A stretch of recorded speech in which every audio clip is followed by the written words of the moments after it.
Hey, everybody, and welcome back to the Buffalo Giants.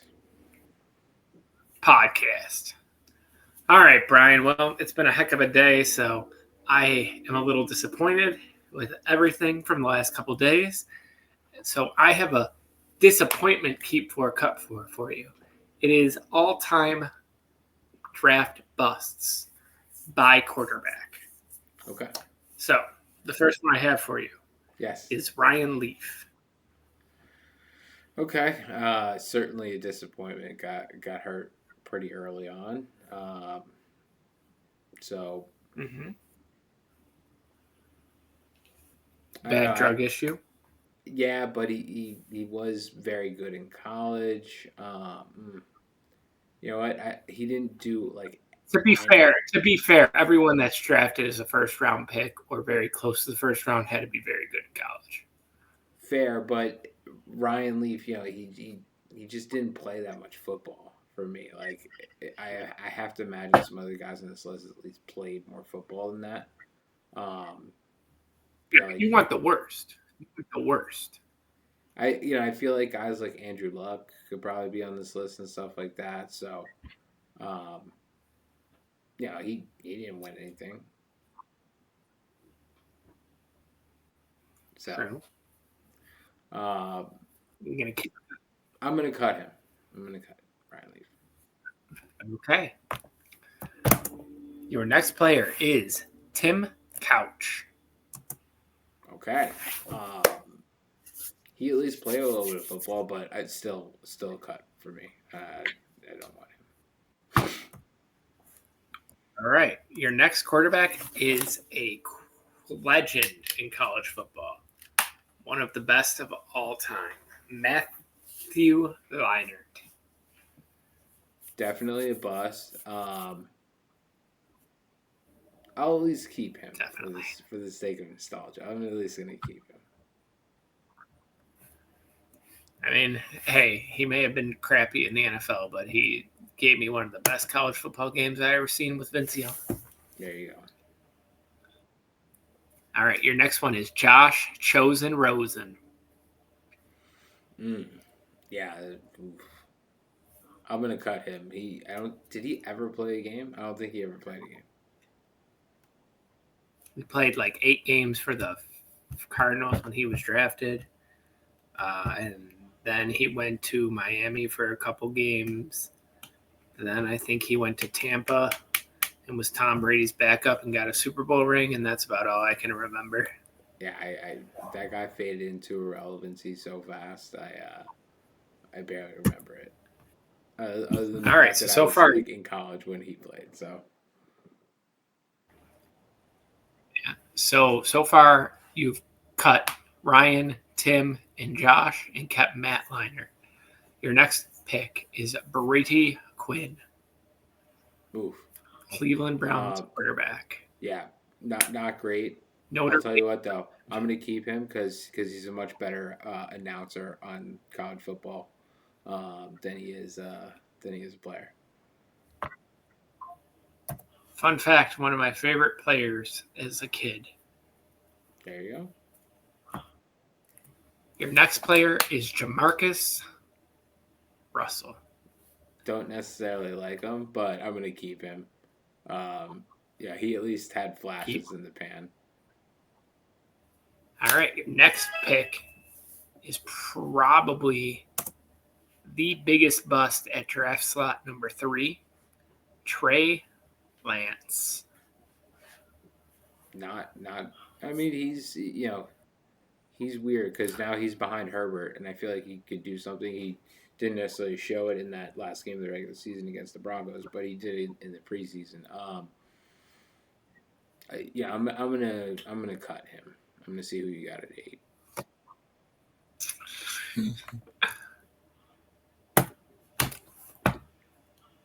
My favorite college football player of all time, Johnny Money Manziel. All right. Well, at least I get some entertainment value here with the number 8 here. Yeah, my goodness, did he flame out in the NFL? But he was equally as entertaining in college for sure. So, you know, I certainly can't be mad about keeping him at 8. All right. Well, for the next segment, before we go to break, we have how many players are better. It's going to be featuring Devontae Adams. But before we move on, now that you know the full list, would you change anything? Um,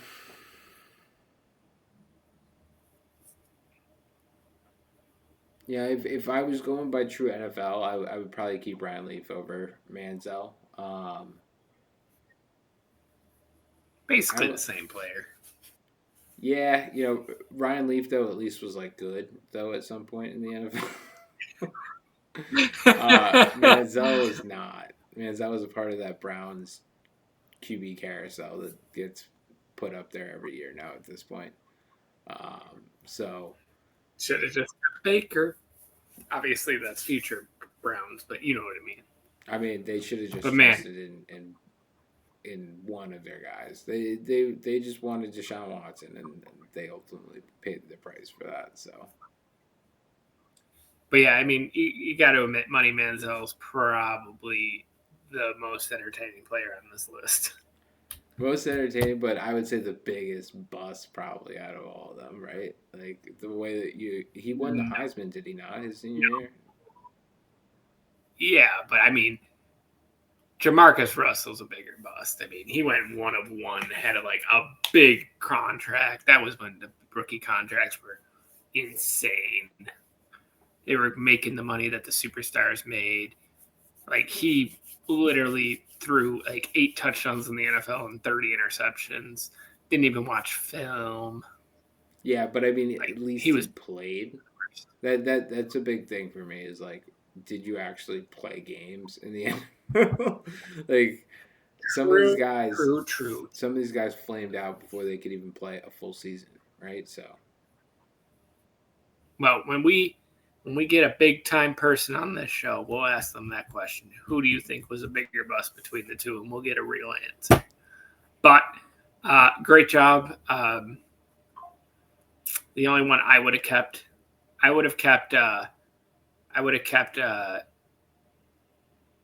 Ryan Leaf over Matt Leinart because I think Ryan Leaf's a bigger bust. I think Matt Leinart was like a bust, but he wasn't like, oh my god, we did the most horrible thing ever. Like he at least played for 5 or 6 seasons, you know. yeah, I think he had the longest career out of anyone on this list, actually, if I'm remembering correctly. That or Tim Couch. But we will move on to the Devontae Adams segment when we come back from break. all right, so we are back with how many players, and this week we have Devonte Adams. James, go ahead and kick us off. How many players do you think are better than Devonte Adams?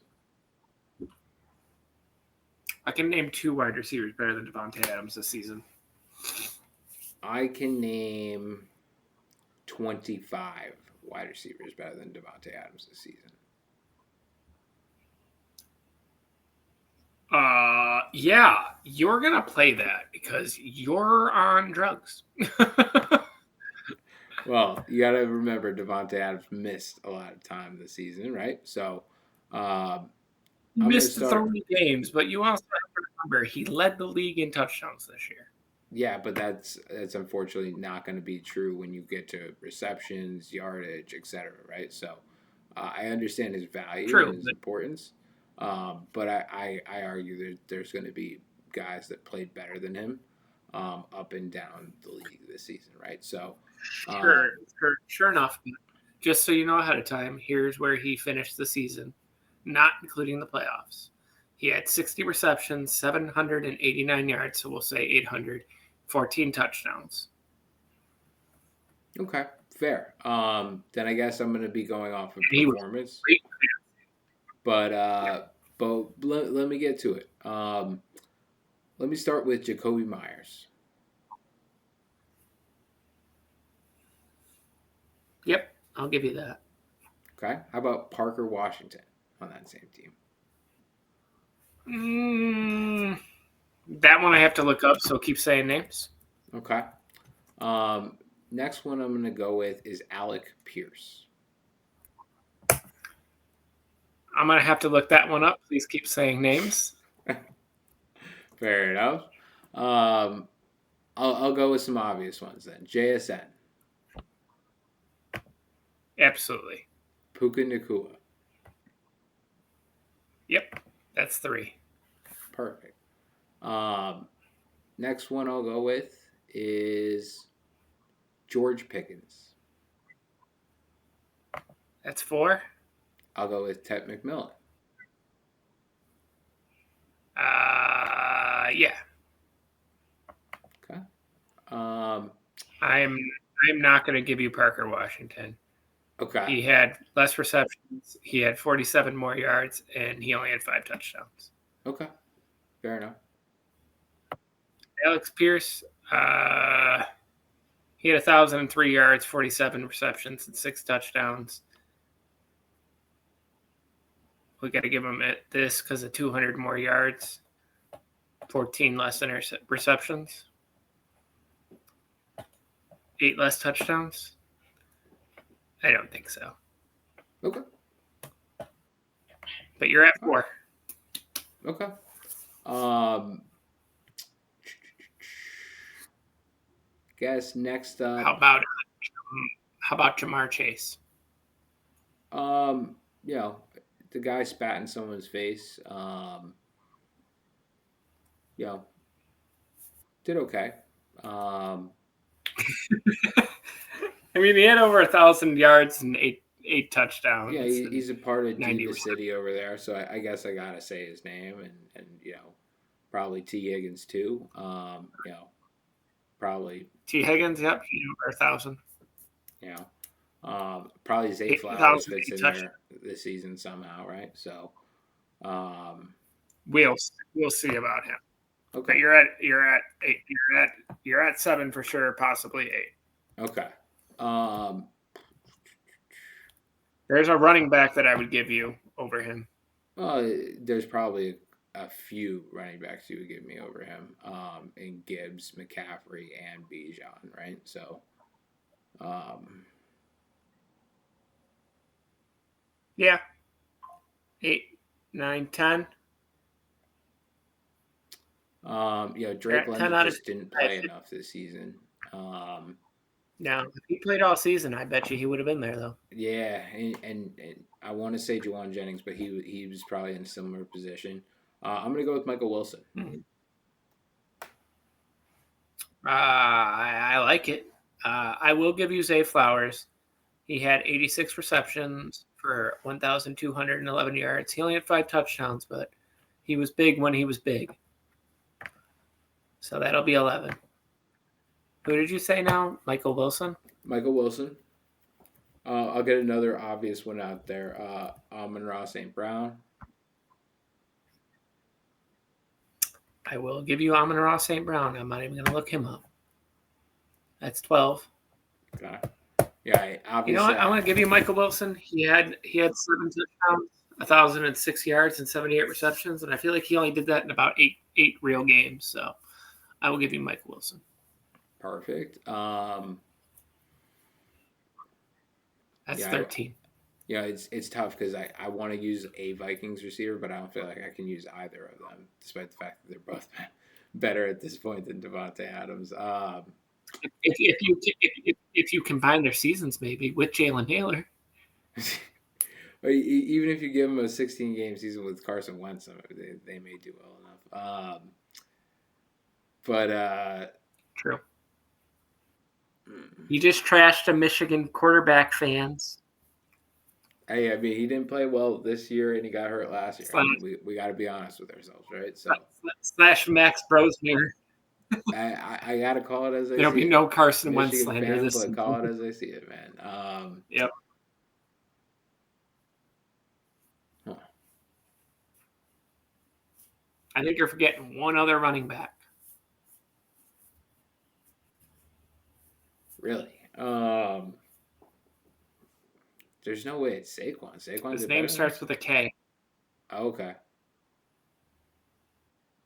I don't know why I was thinking If you Saquon. add his rushing and receiving yards, it's It's more yards, and he had 2 less touchdowns. you're not talking about Devon Achane. Would you give me Devon Achane? I will give you Devon Achane. So this is another one, obviously, that starts with a K. Okay. Um, I don't know why I can't Devon think of. Achane starts with a D. Well, no, I'm just saying. I didn't expect to be able to throw Devon Achane out there as I was trying to come up with this running back with a K and get that in. But I don't know He had why. he had every single receiving touchdown for the Dolphins besides 5. That is true. Just think about it like that. Yeah. KG. KG. And I can give you. I'll think of it eventually. I have no honest to God reason why I'm not thinking about it. Maybe because I'm in wide receiver mode at the moment. Bu- bu- bu- Black, bu- yellow, red, blue. Oh, okay, Kenneth Gainwell. I got you. I got you. There you go. That's 15. 10 more. All right. And that's that one's a stretch, but he was more important. I'm gonna go Harold Fannin.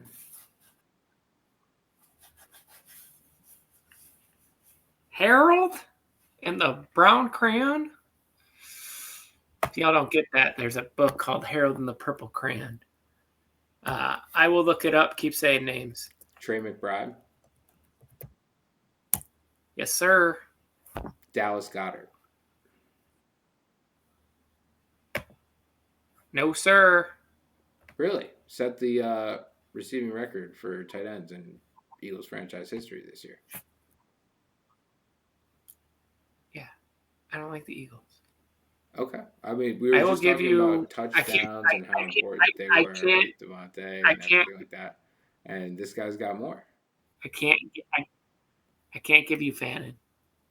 You can't give me Fanning He either. only had 72 receptions. He only had 6 touchdowns, 731 yards, and 72 receptions. Okay. If he had 1,000 yards and like 85 receptions, I would have done it. But I do think he's more better in the future because, Devontae's 30-something years old and Harold is I guess 21 I'm years old. I But guess I'm factoring in like importance to the team. Like, what are the Browns without Harold Fanning? Right. So, um, whereas if Devontae Adams did not 17. play the last 4 games of the season, and the Rams still made the playoffs with the 5 seed, basically because the Seahawks were in division.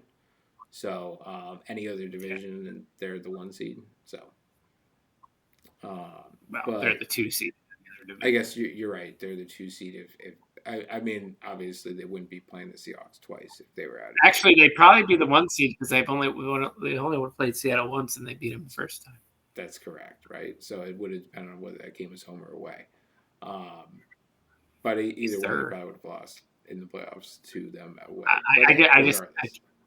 I can't do it though. Harold Fannin, you want to say missed time? He missed the last 3 games of the season. DeAndre or the other guy missed the last 4. Still has double the touchdowns plus Harold 2. missed the last 3 games of the season. I thought it was just he got hurt in the last game. No, it was actually the last 2 games of the season. You're right. It was the last. He It was the missed fantasy championship or whatever. Yeah. Yeah, and then he missed week 18. Yeah. Okay.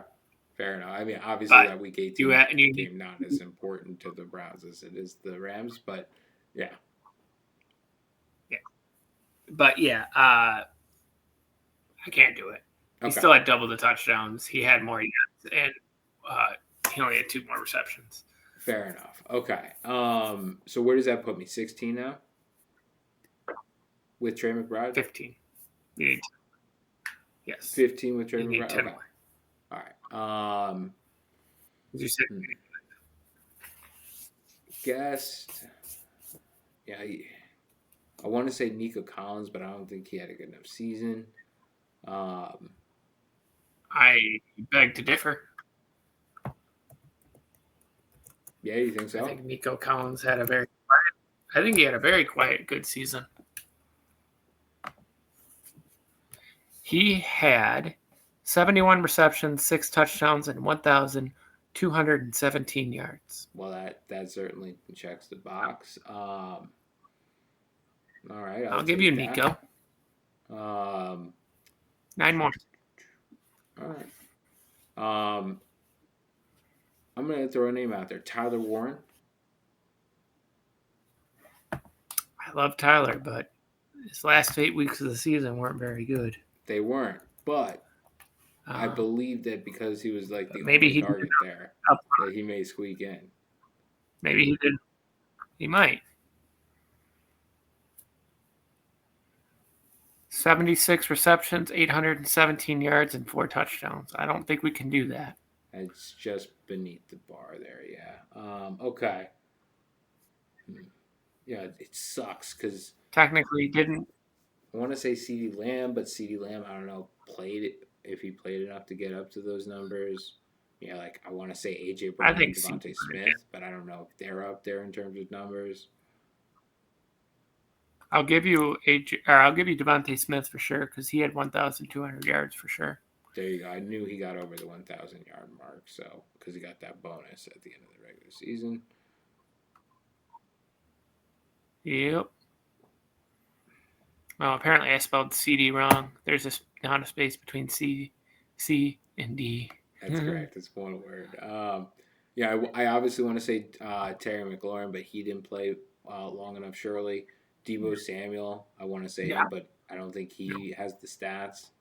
I still put $20 to a charity for that guy. Shamir DK. 75, 10. No. CD Lamb, I don't know, man. This one's tight. He had 75 receptions, 1,077 yards, but he only had 3 touchdowns. Still got over 1,000 yards though. Well, you know what? I'll give you CD Lamb only because at the end of the day, he's going to be here for the next 6 years, and I mean, Devontae Adams is you lucky to didn't have give me 3. Pierce with over 1,000 too, right? So you gotta at least give me CD. Yeah, but I mean, it's CD Lamb. I'm going off the name. I'm giving it to you. Fair enough. You need 8 more. Okay, fair enough. Actually, you need 7 more. I gave you Devontae Smith. I'm not giving you AJ Brown. He dropped too many balls. Okay, fair enough. He just at least played What was in the that? game, you know. What's that? Yeah, but he didn't have over 1,000 yards. What was Fair. that last name though? You said before after AJ? So I said, I want to call out the Amir Commanders DK. wide receivers. Oh, Shamir DK, yeah. Rookie record for all-purpose yards. I'm just gonna give it to you because I can't spell his name. I'm gonna give it to you. 7 more. Fair enough. See, can I go Jameson Williams here? Yes, sir. Right. Perfect. Yeah, he had over 1,000 yards for sure. I'm gonna go DJ Moore. All right. I think you're picking the wrong Bears wide receiver, but we'll see. Actually, I don't think Roma Dunze really did as good as I think. I think he had like a really good first month and a half and then fell off. No, I'm not giving you DJ Moore. He had 6 touchdowns, 682 yards, and 50 receptions. Okay, fair enough. Too many mounts. Well, while you're there, you might as well look up Roma Dunze. I'm gonna add another name to the hat that I know won't get through. Colson Loveland, I absolutely believe is better than Devontae Adams, but the stats won't reflect it probably in the regular season because he kind of came on late and in the playoffs. I can't give you Colston Loveland. Right. No, I can't give you Rome either. He had 651 yards, 6 touchdowns, and 44 receptions. Okay. There's just too many mouths to feed over there. No, with Rome, it's just not healthy enough games. That too. I think Luther Burden's going to be the one next year. Yeah, I really like him too. All right, we'll move over to Christian Watson.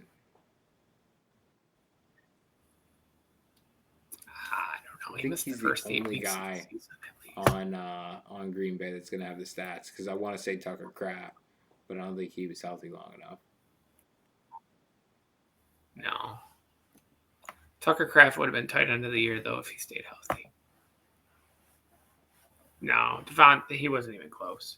Okay. He had 35 receptions, 611 yards, and 6 touchdowns. Okay. I just knew that he had a bunch of touchdowns. If he was healthy the whole season, I think he would have made it, though. Yeah, right? So, he was probably the best one out of all of them there. Given the I fact think you're that we still didn't have missing any some games. obvious players here. I'm missing a bunch, you think? All right. Fair enough. Well, I'm just trying to think by division. We'll go with Rashee Rice.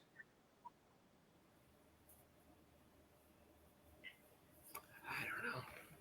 Maybe. I think he's just going to Keep saying names. Let's see who else in the division. No one from the Chargers. They're in the same boats. They're in the same boats as the Broncos there. The Bears. Boats. Yeah. And then obviously Raiders. I can't give you Rashee Rice. He's only got 50 receptions, 500 yards, and 5 touchdowns. Okay. Yeah, tough with how many games he played. Okay. Yeah, he missed what, 6? Well, he was 7 with the bye. 6. 7 with the bye. And then he missed 7 with the bye. I think didn't he get hurt for them? One of the suspension weeks, though. No, their bye was week 8. Okay, so he went on IR. Him and the Bills were on the bye week the same week, or the week. Sorry, that's not true. Their bye week was week 9 because we played them after we came back from our week 7 bye. Yeah. I'm gonna go Khalil Shakir. I mean, I love Khalil Shakir, but I don't think he's anywhere near those numbers.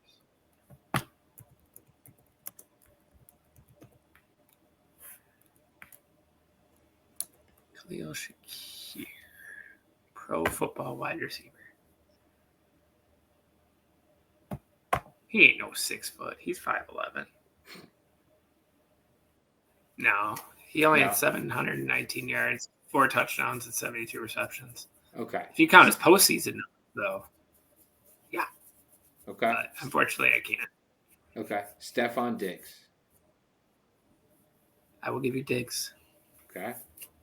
Hunter Henry.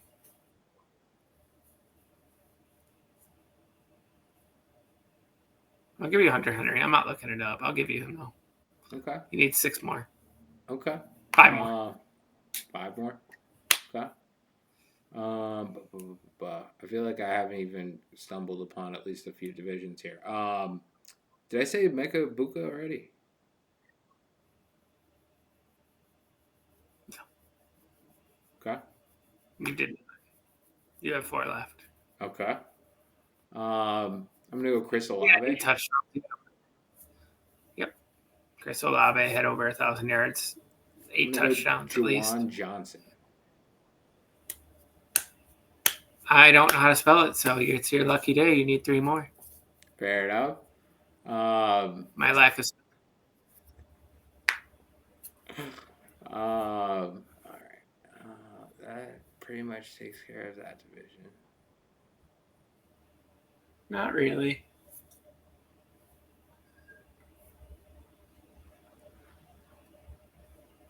Yeah, you looked up Drake London, right? Like that, he doesn't have the numbers this year for that, right? No, he's nowhere close. Okay. I He remember, didn't he have like a 3 touchdown game this year? He had 3 touchdown game, but he didn't have it. He was only at 700 yards with like 6 touchdowns. Another guy who was not healthy, a whole bunch. All right. I think I've gotten through everything now at this point, haven't I? Let's see. I think you're forgetting about a tight end for Atlanta. Oh, that's right. Pitts did have a great season. That's fair. Yeah. I'll take him. Kyle Pitt. What is that, 23 now? That's 22. Okay, that's 22. All right.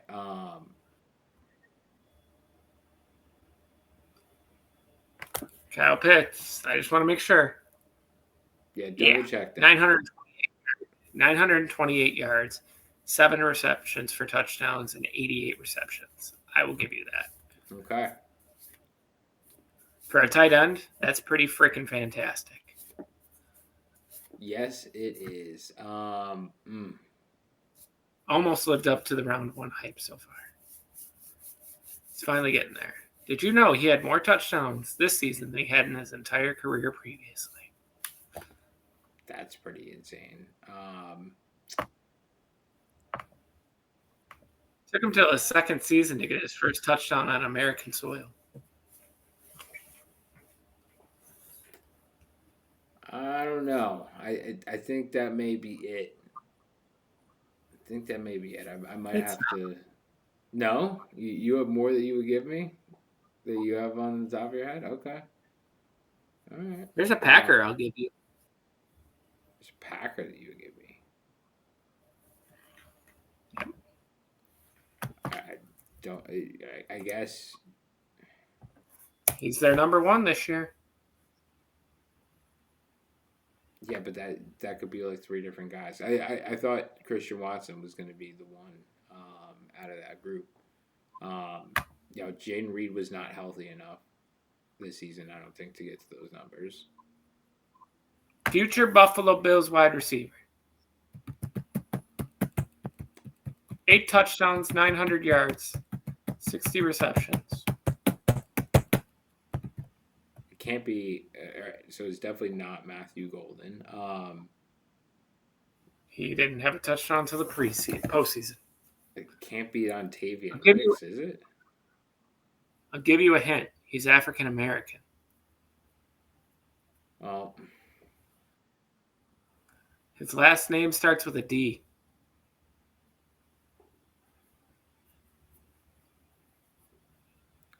Where thou, Romeo? Romeo, where thou, I Romeo? might forget it wrong. Yeah, Dobbs. Okay. Yeah, no, he was the only one that was healthy all season, so I'm not surprised by that. But you need one more. All right. One more. One more. Come on. Where am I gonna find this? Wandale Robinson. Look it up. No. Look it up. Neighbors was out a long time. Wandale Robinson. Come on, Google. Spell check for me. I actually spelled it right. Holy.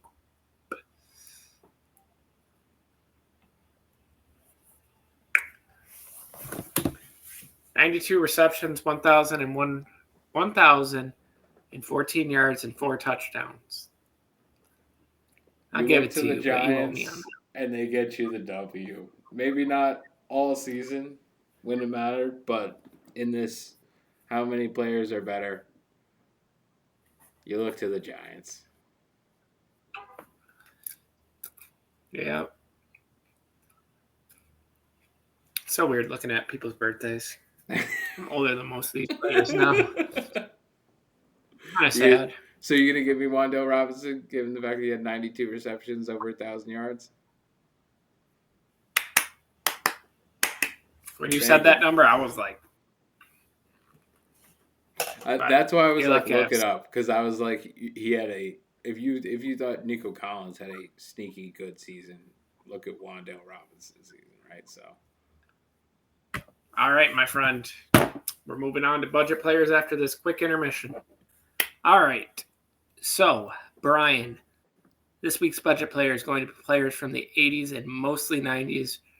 At the latest, they retired in 2001. Okay. But yeah, they played almost all of the 90s. Your first one up is Jim Kelly. I'm going to keep Jim Kelly. He made a Super Bowl.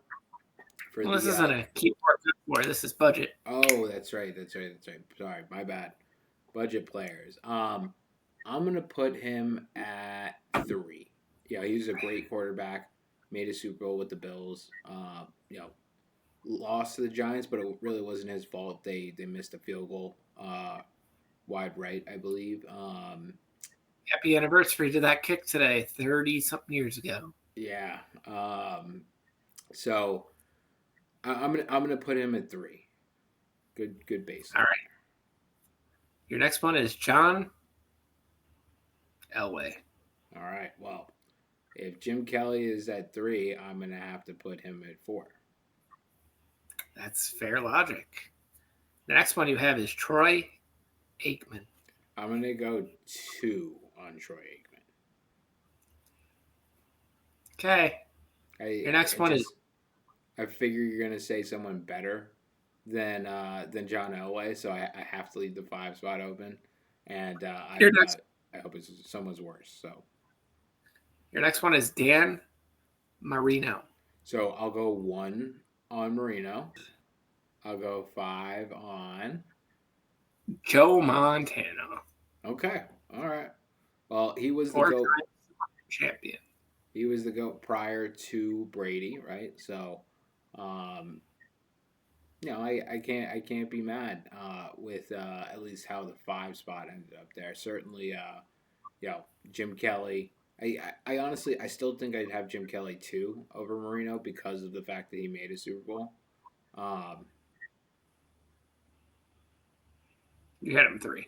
no, I know. I'm saying if I got to redo this list, I still think I'd keep Kelly over Marino at 1. So I'd move Kelly down to 2, and I'd shift Aikman probably up to 3. Okay. And then put Joe at 1. Put Dan Marino at 1, Jim Kelly at 2, Troy Aikman at 3, Elway at 4, and Montana at 5. That would be my revised list. Is that only because you think Joe was carried? Well, 5 being the highest value. Well, shoot, fans. He wins again. But I totally beat him in Keep 4 Cup 4. So, ha. Ha ha ha. All right. Anyways, when we get back, we will rank Joseph Lee Burrow, Joe Shiesty, Joe Cool Joe, the guy with more nicknames than MVP awards. All right, everyone, welcome back. We're going to be doing QB Pyramid this week with Joe Burrow. Just to recap where we leave off, we've got Brock Purdy at 5. We've got Drake May at 6. We've got Caleb Williams at 7. We've got Jalen Hurts at 9. We've got Bo Nix at 10.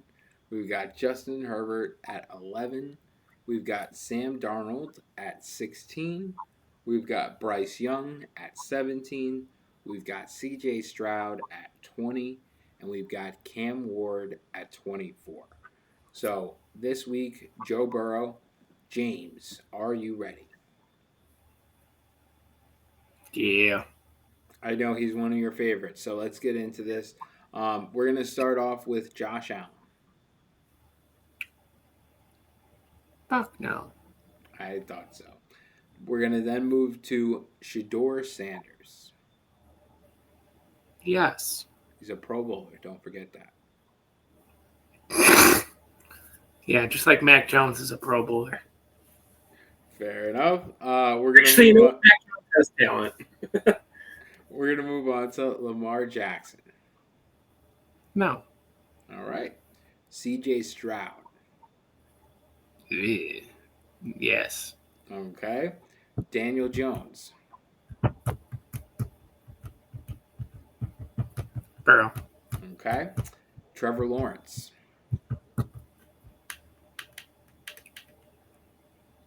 Hi. Trevor Lawrence. All right.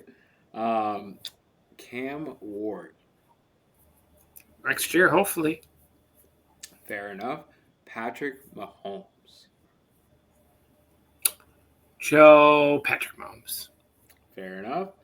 Geno Smith. I'm not writing back still. Fair enough.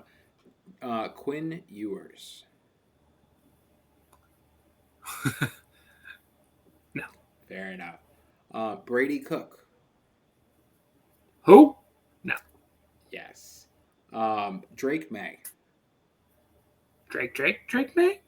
Indeed. I like Drake more than Joe. Sounds like a plan. Aaron Rodgers. My goat. Sorry, Joe. I have to pick you. Only because Aaron Rodgers is 400 years old. Fair enough. And then Bo Nix to round out the AFC.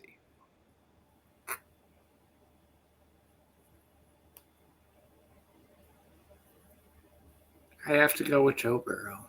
Okay. All right. Then we are going to move on to the NFC. We're going to start it off with Dak Prescott. I love Dakota, but I mean, the dude's won one playoff game in his entire life. Fair enough. And he chokes playoff games as well. Yeah, not much more needs to be said there. We're going to go with Jackson Dart. Hopefully next year. Okay. Jalen Hurts. Jalen's been to what, 2 Super Bowls? I have to go with Jalen Hurts. Okay. Super Bowl MVP. Fair enough. Fair enough. Jaden Daniels. Hopefully next year. Okay. Caleb Williams.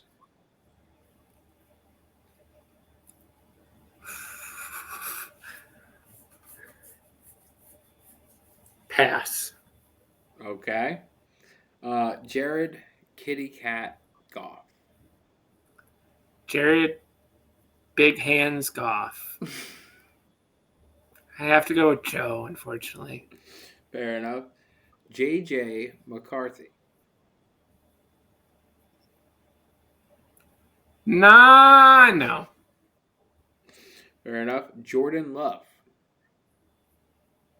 Okay, no. Okay. Baker Mayfield. I'm taking the Bake Show still. Okay. All right. Tyler Shuck. He'll stun on these hosts next year, but not this year. Fair enough. Michael Penix Jr. Who? Fair I know enough. who he is. Bryce Young. My little Tiger King will be there next year. Okay. Brock Purdy. Brock Turdy. You're going to take Brock? Don't Brock. I'm going to take Brock. Okay. Fair enough. We'll go with Jacoby Brissett. Jacoby, no. Matt Stafford. Matthew Stafford. Okay. And then Sam Darnold.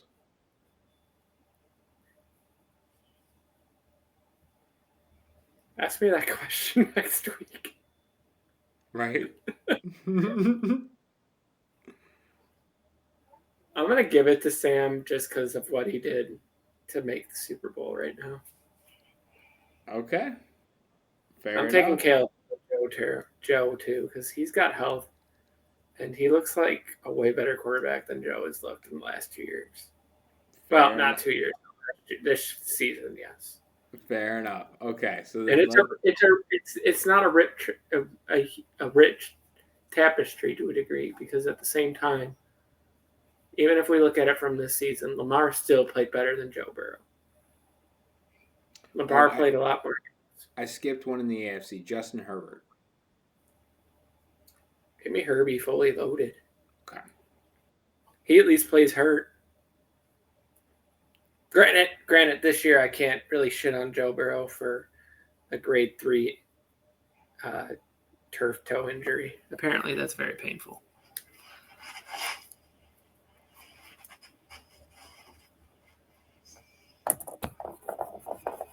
So he is going to come in at 13 on our list, which is an open spot. So Joe Burrow coming in at 13. Now, James, before we move on from this segment, I really quickly just want to ask you a question. I know that you're not the biggest fan of Joe Burrow, but if Joe Burrow could play a full season, let's call it 17 games plus at whatever playoffs they may make in that season, do you think he would rise up this list significantly? Yeah, but he hasn't made the playoffs in 4 years. He's had 3 healthy seasons out of 6. He's hurt every other year. You can only live off making a Super Bowl appearance for so long. He's got zero accolades. The only award he's ever won is 2 times is comeback player of the year. Whoop-de-doo.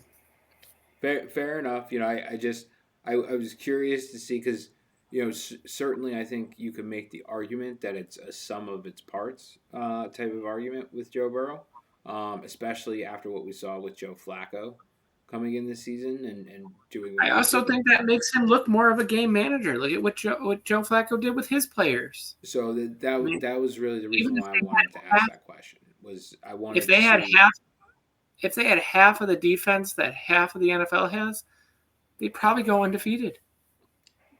You're absolutely right, and I agree with you on that.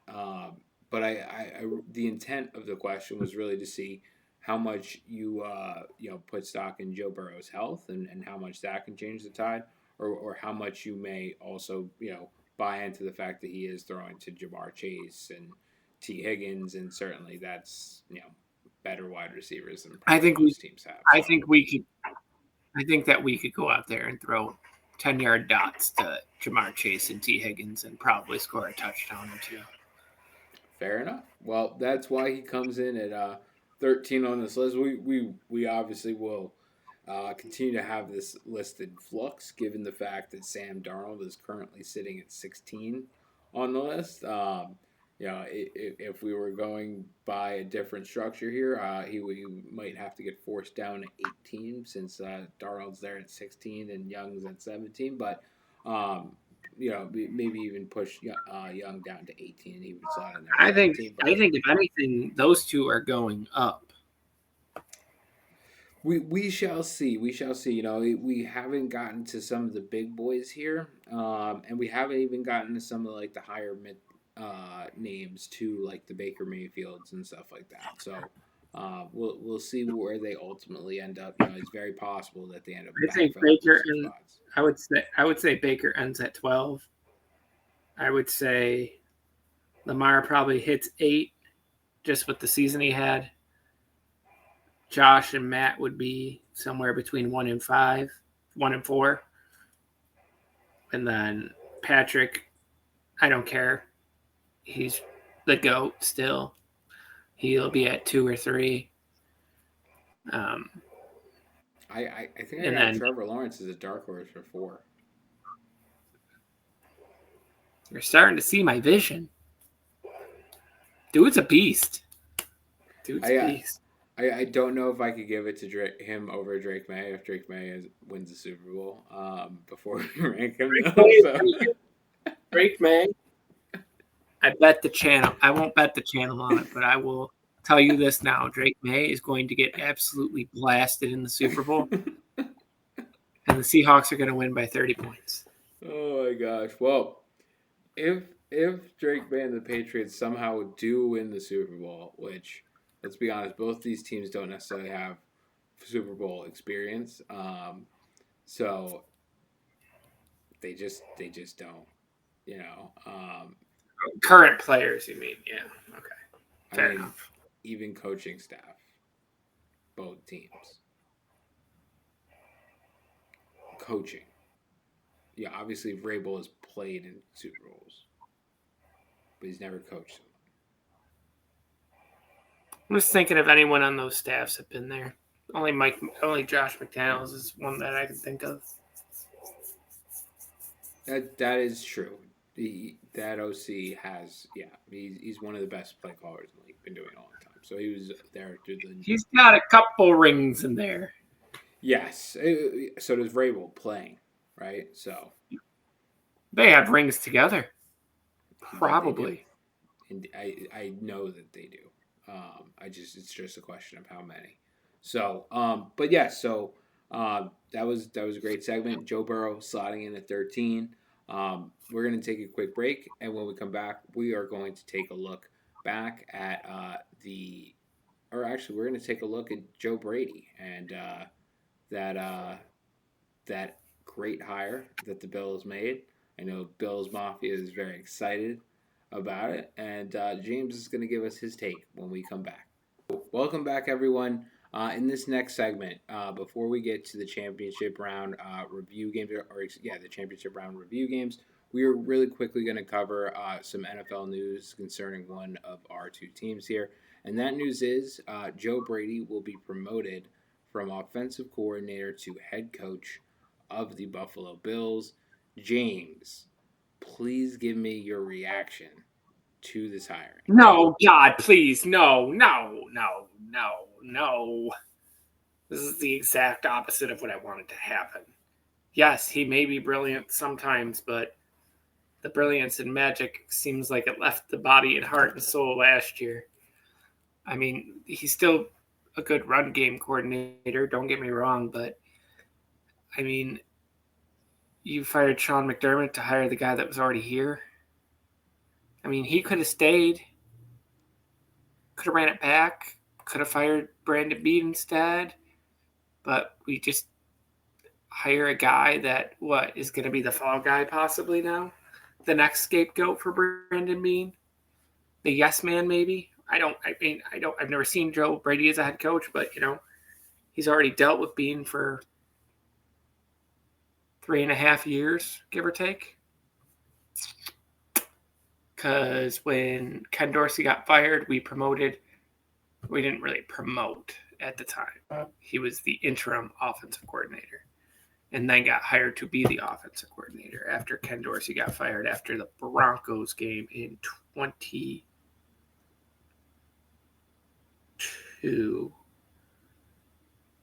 Because then Russell Wilson in 23 was still a Bronco. Yeah, so 22. That was the game where there was 12 men on the field during the field goal, and they ended up making it after they missed it and we lost.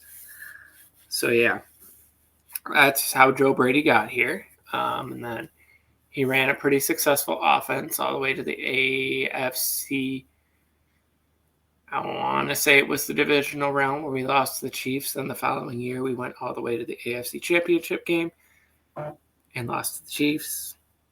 And then this year, obviously, we lost in the divisional round to the Denver Broncos. So that's how we got here. We fired Sean and promoted Joe Brady. Now, obviously, I said this was the last person I wanted when we did our emergency episode. So, I feel like this is let's create a diversion, get the smoke off of us, and put it on Joe. I don't think Joe will make it all 5 years. Hell, I don't even think he'll make it 2. But he is the coach of this team, so I have to believe.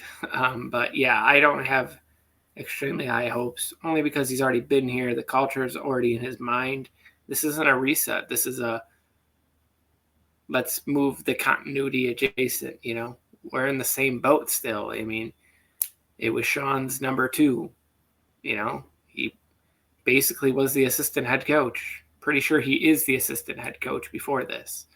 If Sean would have got fired in season, Brady would have taken over. Not that was even a thing that any of us thought. It's just how it was. I do see that Bobby Babich is on his way out the door, so we will have a new defensive play caller at least, a new defensive coordinator in general. So there is that. So there is reason to believe that the defense could get better with Sean being gone and Bobby Babich being gone. So that is the one thing that does excite me about this. We also lost our special teams coordinator the other day to the Dolphins. So a decent amount of new staff. I obviously don't know every coach. I don't know the offensive line coach. I'm not going to go into it that deep. But original feelings aside, I'm not very happy. I'm not thrilled. I would have taken Dable over him. Although if you ask Twitter and Bills Mafia they're happy that it wasn't Brian Dable. So maybe I don't know anything. Don't get me wrong. They're not very happy about this, but apparently Joe Brady was one rung above him.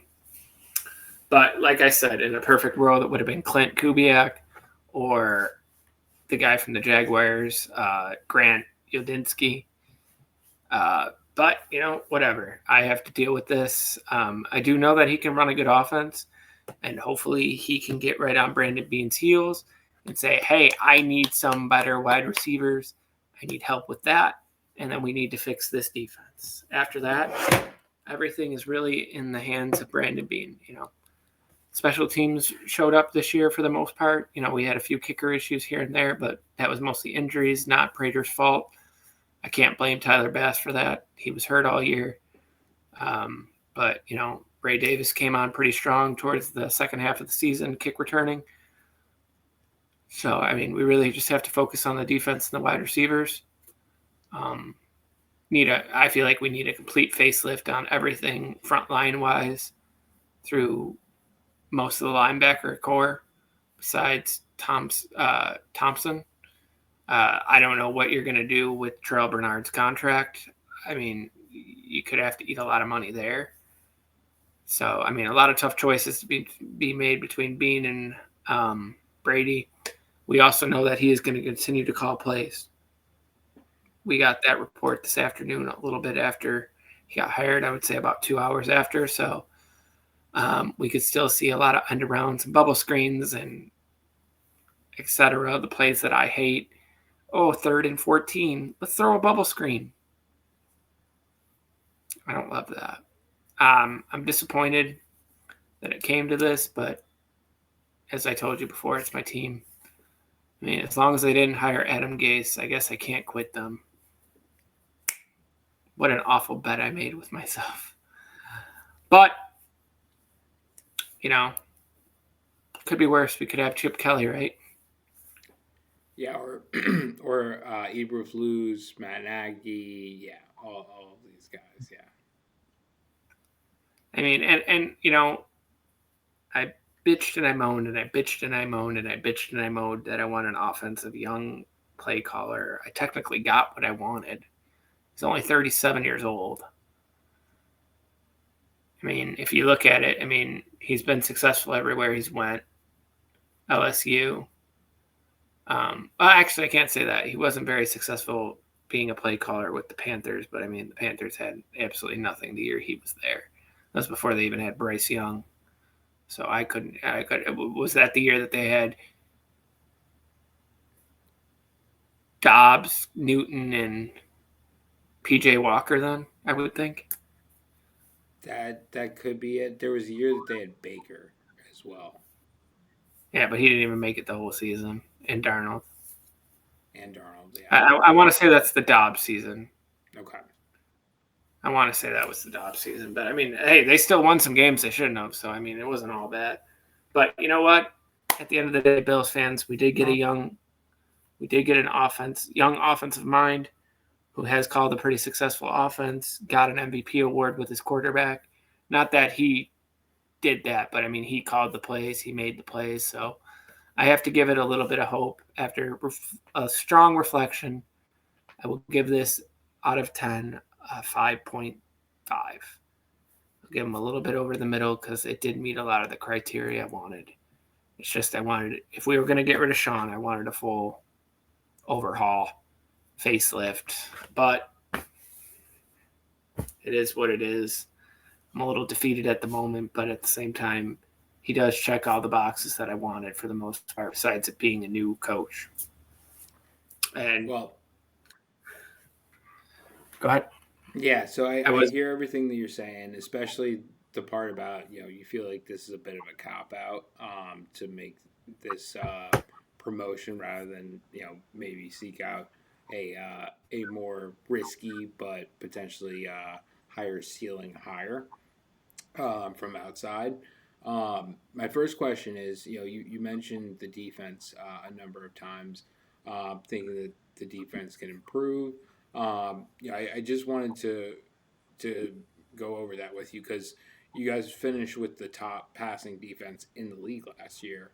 Obviously, the rushing defense left something to be desired there. But how much room do you have to grow on the pass defense side? I'm just wondering on how much better you think the defense has room to grow, especially because you're also transitioning from Sean McDermott, a defensive coach, to an offensive coach, a young offensive coach in Joe Brady. I believe this is going to be his first head coaching gig in the NFL. So I'm interested to hear. Are you hearing all of that back? Are you still of the opinion that the defense has room to improve and could potentially be better than what we saw this season? I mean, yeah, I mean, it has to be to win a Super Bowl at this point. Like, you can't be second last in the NFL in rushing, even if they can get to like 13th or 14th, and then the pass defense falls from first to like 10 or 8 in that range. We'll be fine. There has to be more consistency on both with both sides of the defense, running and stopping the pass. Like, we were gashed by every elite running back this season. Absolutely. Like, Derrick Henry dropped it on our head week 1, etc. We could go through the whole list. Obviously, Bijan destroyed us, etc. Like, what running backs killed us. The only real running backs we stopped were Jalen Warren and Kenny Gainwell. Couldn't think of his name. And then we stopped Devon Achane in one of 2 games. That was our highest profile stopping of the run. I mean, that's not enough. I mean, and we stopped the Jaguars in the playoffs for the most part, and that was only because they abandoned the run. If they didn't abandon the run, we would have lost in the wild card round. Yeah, I mean, We both could have. I I hear you on that. Okay, so I hear what you're saying. More balance on the defensive side could lead to better results. My second question really surrounds Josh Allen. We were talking off camera a little bit. I had heard probably from the national media a little bit. That Josh Allen has had input on this decision. This is not something that I think we're going to be able to look back on in time and say this was a potential major score and great decision by Brandon Beane and the Bills organization. Or we're going to be saying that Josh Allen is culpable for Joe Brady if he indeed does not have the success that you were predicting, or as you were predicting. Um, you know, do you think that this potentially may have the ability to taint Josh Allen's legacy in some ways? I feel like it's been a rough 10 or so days for him in the sense that, you exit the playoffs against the Denver Broncos. We spoke after that game in a review video where you basically acknowledged that, aside from the turnovers, particularly the ones that Josh Allen makes, obviously James Cook has a fumble on top of that. But aside from the ones that Josh Allen kind of, you know, let's say could have avoided, you guys may very well still be in the You playoffs. And miss. now, You take one of those turnovers away, you're probably going to the AFC Championship game. And the way the Patriots played, you're probably kicking the shit out of them because you have Josh Allen and he plays amazing in those snow globe games. and so as a result, less than 10 days later, you're talking about Joe Brady being your head coach. You're talking about Sean McDermott being out the door. You're talking about Josh Allen having a major role or significant input at the minimum in this decision. Do you think that in some ways Joe Brady and his success will be tied to Josh Allen's legacy? Yeah, yes, and I'm going to leave it at that. It's as simple as that. But I have this idea in my head, and I'm not the best with basketball, so you're going to have to give me a second. But the guy that was there before Steve Kerr, I do believe correctly that Steve Kerr was the assistant head coach, and they That brought is him in to correct. take over that team, and that's when they started winning championships. So I'm hoping for something like that with the Bills. Now, Obviously, that's the best case scenario. I believe Steve Kerr was a head coach before that. Um, so that's I think one wrinkle in the math there. True, true, true, true. But I'm thinking out loud. Fair I enough. mean, Fair enough. I'm and not I'm trying to pulling rain from a on your sport I parade don't either. really Like know. I understand if I was a Bills fan, if I put myself in your shoes, I need anything and everything that I can be excited about because of Yeah, how kind of flat this probably feels. But you have Josh Allen. You conceivably have a lot of pieces on the defensive side of the ball. You have James Cook. And if I, you can add any wide receivers to Khalil Shakir, if you can develop Keon Coleman and get him to not be a healthy scratch. Coach's decision, next year in some Perfect. more games. Like I've told you for the last 3 to 4 months, 2 to 3 months. Michael Wilson, Romeo Dobbs, Khalil Shakir. If I can have George Pickens, absolutely, but I don't think Dallas is going to let him go out the door no matter what. I think that Jerry would tag him. Or give me Mike Evans and Michael Wilson and Khalil Shakir, and I'm happy. Like, don't need the craziest things, but I think we could make that work. Or even You'd hell, be just give me Michael betting Wilson, hard draft on him. Mike Evans' health, Yeah. obviously, if you Or if you just made give that me decision. or just give me Mike Wilson, draft a wide receiver in the second or third round. I think that's enough to help us. Anything's better than what we had last year. I would I mean, argue you need Keon Coleman to play better than he has. Like if he ends up being yeah, like absolutely. But I don't think that's going to happen. he's already But better than like a Jalen Hyatt in like the Giants organization, right? But if he ends up well, being a bust, as a guy that you traded up to draft in the second round, right? Like that's probably going to it's hurt. as annoying and as stupid as this sounds. It's really going to depend on what Chad Ochocinco gets through to him this offseason because he's supposed to train with him all offseason. And if he can knock the dumb tendencies out of the kid, maybe. I don't know. I don't watch his show a lot with Shannon Sharp because I'm not a fan of Shannon Sharp and his stupidity. But him and I want to say it's worthy, but he's going to take those two under his wing and try to fix them, Well, which is pretty cool. yeah, it's pretty cool. I don't know if Chad Ochocinco, I don't know if you remember his playing career, but he was not certainly the person that I would be expecting to take under their wing and try and coach them into, how to deal with life in the NFL. But Yeah, but if you really think about it though, Chad Johnson didn't drink, he didn't smoke, he didn't party. He was just about himself. That was the worst part about him.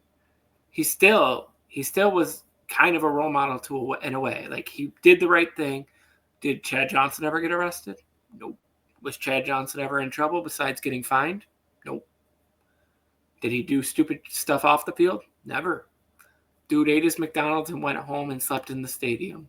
Slept in the stadium the first 3 years of his career. Bet you didn't know that. did not, you know, just knew him to be a diva. Was in that era Yeah, alongside but if you Terrell even if Owens. you even think about it compared to these players now, is he really a diva? Certainly in that time, there were not a lot of players that acted like that. I think the Now quarterbacks, it's some of pretty much them half of them. maybe did. Some of the best wide receivers, not named Calvin Johnson, maybe did. But yeah, when you're in the same era as Terrell Owens and you got a big mouth, you're gonna get lumped in. I feel like a little bit. Yeah, but you would just hate T.O. I don't hate Chad Ochocinco to the same extent that I hate Tio. I mean, Tio, I genuinely dislike, but you know, there are people I I dislike mean, look more. look at Randy Moss. Like, if you're gonna say that Chad Johnson's a diva, then Randy Moss is a diva. Oh, 100%. There's no doubt about that. But for me, Terrell Owens and Randy Johnson are better players than Chad Ochocinco, and that's probably what makes you accept it a He's little bit he's easier. the AJ Green of that group, Yes, like very much so. of like Larry Fitzgerald and Calvin Johnson. It just so happens to be they're both Bengals, ironically. But yeah, to get back to point A, because we always go off on a side tangent. Yeah, well, Um, that was really it in terms of the questions that I had for you. And I feel like I could pry a little bit more, but we have all off season to talk about that. So I think that's good for an instant reaction. Unless you have anything else that you wanted to add. I do have a closing statement. All right, Josh Allen, I'm looking right at you for this one. I hope you made the right decision because you are 29 years old. That puts you at 34 at the end of this contract if they kept Joe Brady the whole time. And this could be the biggest mistake you've made since praying for Ken Dorsey to get the job as the OC and kind of killing your season in 2021 to 22. This is your legacy on the line at this point, brother. You need to do everything in your power to make this look good and for us to win at least one Super Bowl in this round. You win one, it doesn't matter at that point. No one's ever going to care. You get us one, and we're good. Even making it, you're probably good. But this is your legacy on the line. This is the guy you wanted. You sat in on all those interviews. They did it for you. And possibly to have a scapegoat, but mostly they did it for you.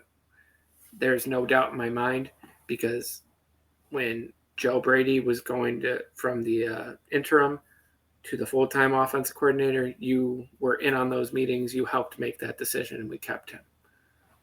You could have had Clint, possibly. You could have had Udinski, possibly. Although Udinski's never called plays, at least Brady's called plays. So I will give him the edge there, thinking about it a little bit more. But this is Josh Allen. This is Brandon Beane and Terry Pagula. This is on you guys. Terry, you screw this up, we are going to hate you forever. You ruined the Sabres for 14 years, and we're finally good, and I'm really getting nervous about that. Only one can be good at a time curse that we've had in our history of the sports with them. So I'm getting nervous, but I'm going to hope for the best. And Josh Allen, I hope for your sakes you didn't just screw up and ruin that Hall of Fame career. Fair enough. Well, with that, we're going to take a quick break. And when we come back, we are going to wrap things with the championship round review. Beautiful. I mean, we can get that before. All right, guys, we're back officially. We're going to go into the Patriots at Broncos game. I'm going to cover the Broncos side of things. Obviously, this game was at 3:00. Weather-wise, boy, were they wrong when we projected this. We thought it was going to be clear and cold. Well, the second half was a snow globe, but to open the game, man, what an amazing flyover.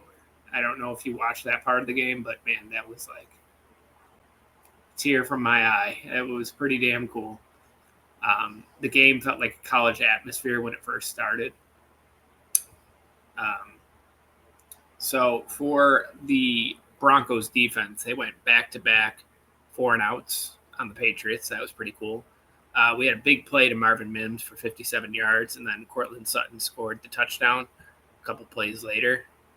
I'm not going to cover New England at all. As I was watching the game, I was like, RJ Harvey is bad on running plays.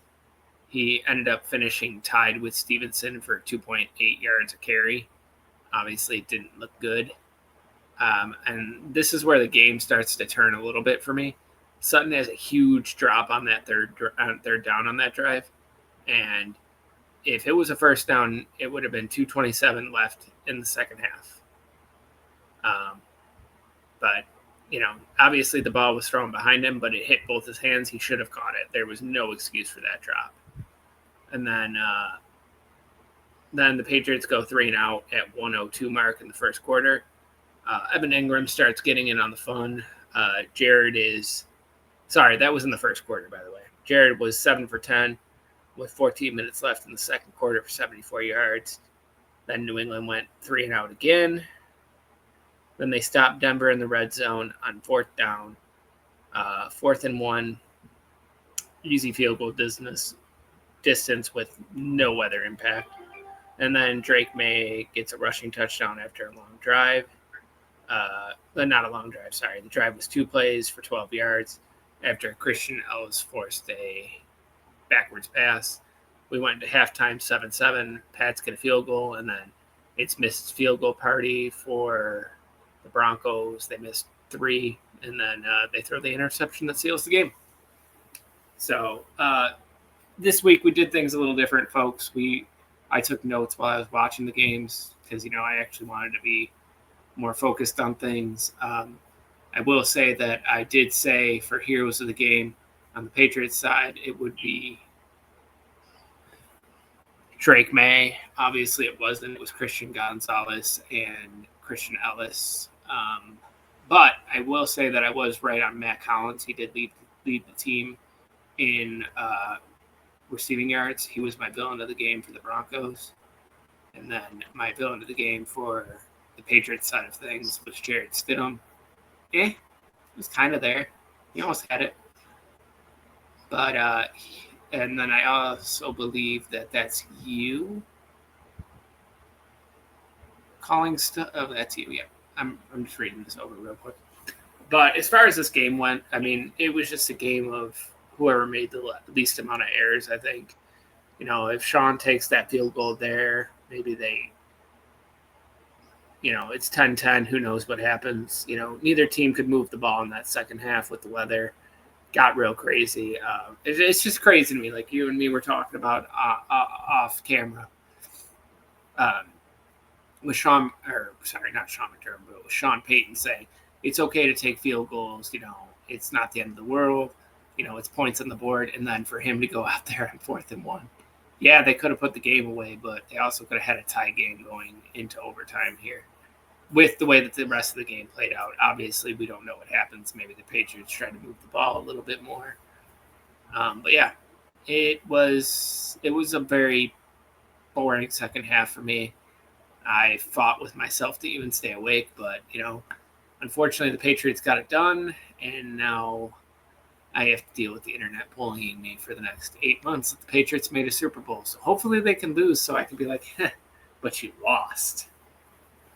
But yeah, now I get to hear how Drake May went to a Super Bowl before Josh Allen and Lamar Jackson and everyone else, and then from the Seahawks side of things, I have to hear, "Oh, Mr. 2018 draft class, Lamar and Josh, they're the best." Sam made it first, but at the same time, I'm really happy for Darnold, so I'm really okay with it. But I'll pass over to you to take over on the Patriots part of this, and we'll move on. Yeah, so on the Patriots side of things, I had the Patriots winning this one 16-9, a little bit different than that. But it kind of went the way that I thought it was going to go on the Broncos side, that they were going to get capped by having Jarrett Stidham as their quarterback. That's ultimately what happened. He came out looking good, as you mentioned, on that first, I guess it was the second drive of the game for the Broncos, having that long pass to Mims. And then eventually, them getting a touchdown on that first drive to Cortland Sutton. That was basically all that he really did for the rest of the game in terms of like critical plays, being able to convert. You mentioned he did get one pass in to Cortland Sutton that hit both of his hands, but really, other than that, he was able to move the ball for 20, 30 yards. But not really any further than that, and that was really due to the fact that the Patriots defense played really, really well in this one. I had Christian Ellis as my X factor in this game, and he ended up being probably the X factor of the year for the Patriots in this game.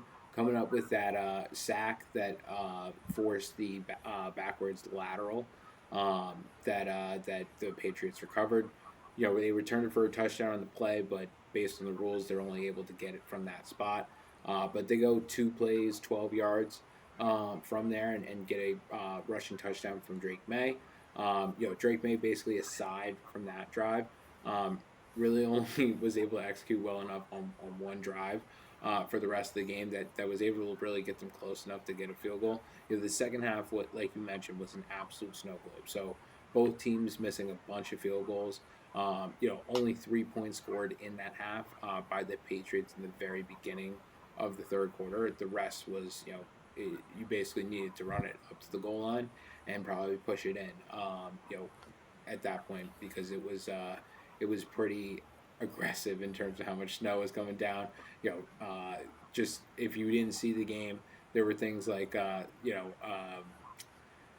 they had like blowers for the sidelines and everything like that to make sure that snow wasn't covering the boundaries, so that the refs could call the game and stuff like that. It was truly at a classic playoff level.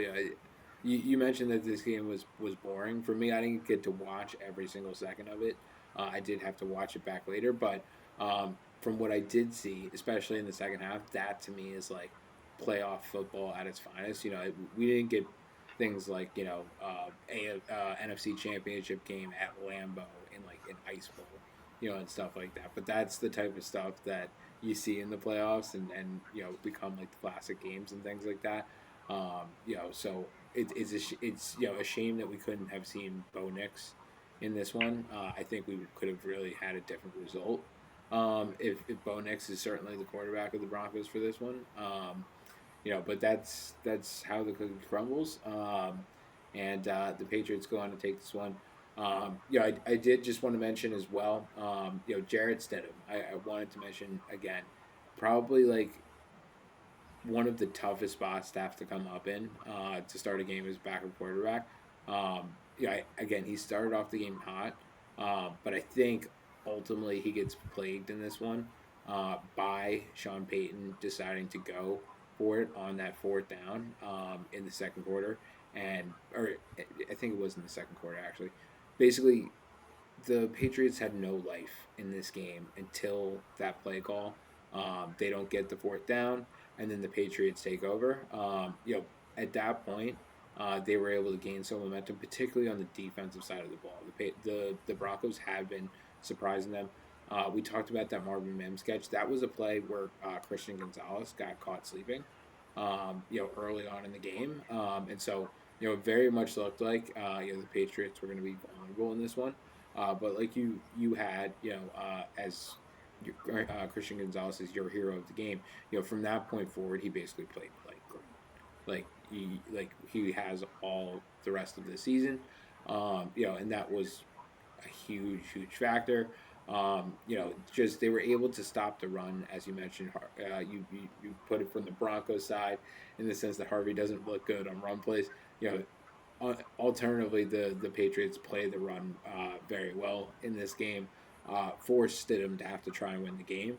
I think that was probably in the game plan, and that ends up paying dividends because Stidham ultimately ends up committing some turnovers that really loom large in this game, probably prevent the Broncos from being able to mount an even more serious attempt to come back in this game. They like we talked about, they missed three different field goals in the second half, so it's not like they didn't have opportunities, but the way that the weather was, you had to be very very close in order for the weather to not play a factor, and they just simply weren't able to do that.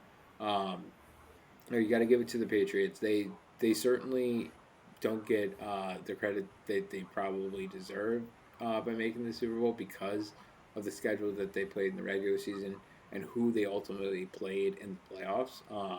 In terms of the teams that were fielded against them, but that's the, the NFL. Winning in the NFL is not easy. If injuries happen and you get benefited by that, that's nothing that you need to apologize for.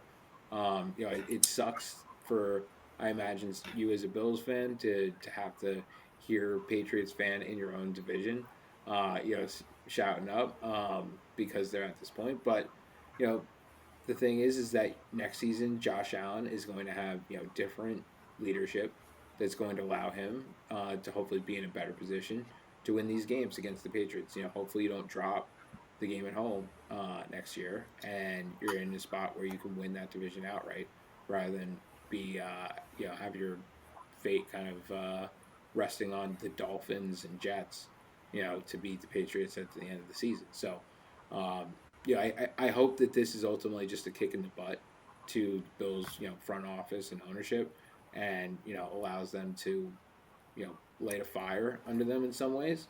It's certainly a wake up call, I would say, for practically every team in the NFL, given the fact that you're talking about two first year head coaches um, in the Super Bowl against each other, in Mike McDonald and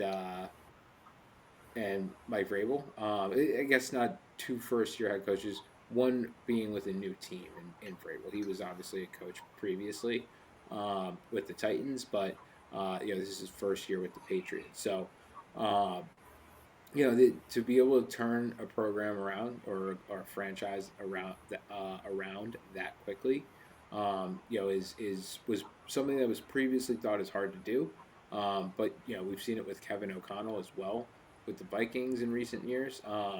So that is kind of like the gold standard now at this point. So, Well, it's just interesting to see. I got one thing for you.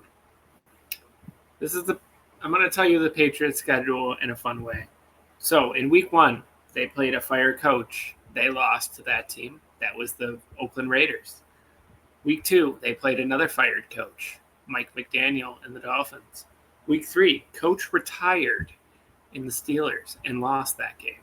Then they played the NFC South Panthers, uh, where it was every other week was a win. Then they beat a team week 5 with a fired coach, Sean McDermott. Week 6, they played the Saints.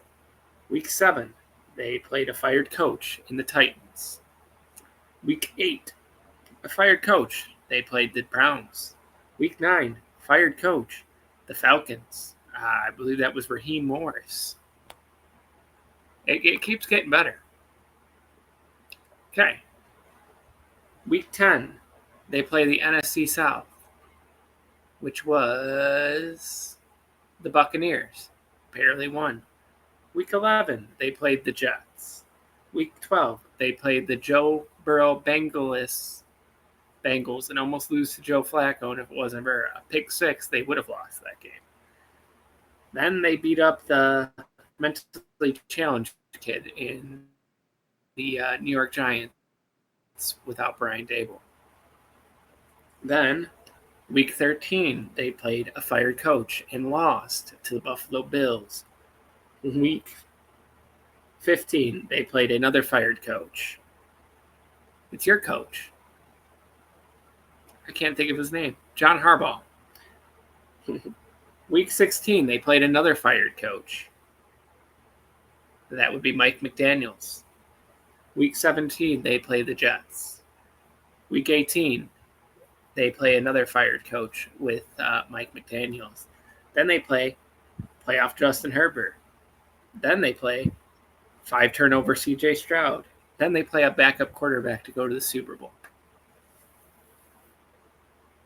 I'm just saying.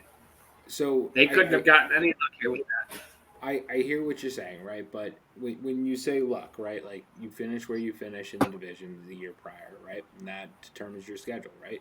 I don't think that anyone would have thought going into the year that the Bills would have been firing their head coach.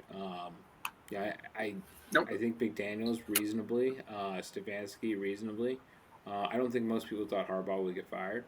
Um, but they probably thought that they would make the playoffs as well, right? So, um, that's just and the injury stuff. That's a part of the NFL. Especially with Joe Burrow, like who's relying on that guy to be healthy, other than Cincinnati Oh, and Bengals when fans and they that beat the organization, right? Ravens backup quarterback too. I'm sorry. They beat the Ravens backup quarterback too. Yeah. Um, but my thing is just like, are the Patriots supposed to apologize for having the schedule that gets put in front of them, and that those teams have the players available that they do when they play? That's not something that any. I don't think any team that wins we'll look back on it and think that they had an easy run. It's not easy to win in the NFL. Period. You look at some of these games that they played. They could have easily lost some of these games if one like splash play goes well for the team that they're playing against. Not so much in the Houston game because of how bad Stroud was in that game. But like the Chargers game was very tight for a while, and this game was obviously one possession basically the entire game. So it's tough to say that like they're not running anyone out of the gym. I don't think that they're wildly better than any of these teams. In fact, I think when healthy, they probably aren't as good as some of these teams. But that's not their fault, right? Like you get what you get, and you have to win those games, and that's what they've done to this point. No, hopefully the Seahawks can save us from my life of a nightmare that it feels like I'm having right now. You also you have to understand, James, that the world, you know, everything comes back around in some ways. So, there is going to be a season, whether it's next season or down the line, where the Bills will ultimately have an easy schedule. They'll be able to be hot going into the playoffs. They may get the same injury luck, and then you're in a position where they're trying to say Josh Allen is legacy tainted because he had this easiest run to the Super Bowl possible. You don't want to throw stones and potentially be in glass houses later on, right? So I don't care as long as we win one. I don't care what people say at that point. I just want to win one. I'd like to go to one and remember it. And I'll count the one from '94. yeah. But we will move on. Unfortunately, my friend, you get to cover the beginning of this one because you had the Rams, and they were the away team. So take it Yeah, away. so I had the Rams in this one. I had it as more of a lower scoring game at 24-21 in comparison to what it actually was at 31-27. Basically, I thought that the Rams were going to be able to do a better job defensively. I knew that Byron Young was probably going to be dinged up, but I thought that the rest of the defense was really going to be able to step up in his kind of like injured state. I think he played still a lot, but he had a knee injury and was questionable basically all week. Um, the main thing for me looking at the Ram side of the of things was that they just could not stop Jackson Smith and Jigba in this one. Really critical down after critical down. Also with flair, with a number of one-handed catches. JSN was able to really pick apart the Rams defense when they absolutely had to have plays. Um, you know, I won't go into Kenneth Walker too much, but I think a big thing on a big reason why Jackson Smith and Jigba was so successful against that Rams defense was because Kenneth Walker made them stay honest. He was very effective when getting his rush attempts, and I think that kept the Rams defense guessing. Um, you know, truly, this game comes down to a couple of things for me on the Rams side. One is Xavier Smith. That guy 100% a villain in the sense that he absolutely is a game changing in the negative kind of way player for the Rams.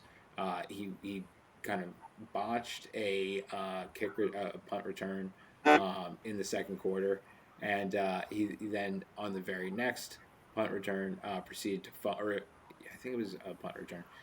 Fumbled it to the Seahawks, setting them up in the red zone.